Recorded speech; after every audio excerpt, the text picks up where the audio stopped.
से मजीद 76 अफराद इंतकाल कर गए। गुज़िश्ता 24 घंटों के दौरान 41,824 टेस्ट किए गए।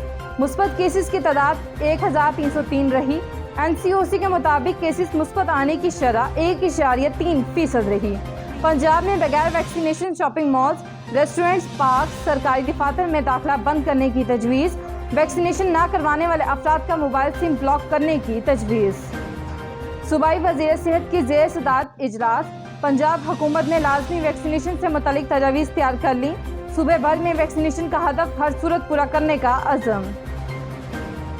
माली साल 2020-21 का कौमी इक़्तिसादी सर्वे आज पेश किया जाएगा। वज़ीर ख़जाना शौकत तरीन अहम इक़्तिसादी इशारियों और कारकर्दगी का अहाता करेंगे। अवामी मुफाद कारोबार दोस्त ग्रुप पर मबनी बजट तैयार करने का दावा। सनती ज़रूरी पैदावार बेहतर रेवेन्यू तहसीलात ज़र में इजाफे का दावा।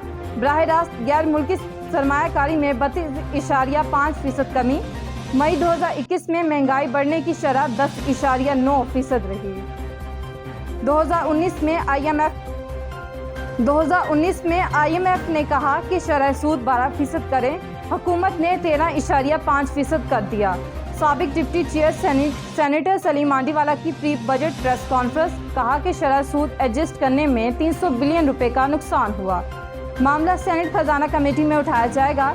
700 बिलियन रुपए का भी स्कैंडल है जिसका भी हुकूमत को कुछ भी इल्म नहीं। मुल्क में वैक्सीनेशन नहीं हो रही, तमाम इमदाद कहाँ जा रही है। सर्कुलर डेट 2 साल में दुगना हो गया। ये भी कहा कि हुकूमत कर्जा उतारने की बात करती है, आज कर्जे कितने बढ़ गए हैं। कोयटा की डबल रोड पर चाकू से हमला। अजमत कासी एडवोकेट जहां बख्श। बलूचिस्तान बार कौंसिल की जानिब से इजहार मजम्मत। कहा कि आए रोज वकला पर हमले पुलिस और इंतजामिया की नाअहली है। आज बलूचिस्तान की अदालती कार्रवाई के बॉयकॉट का ऐलान।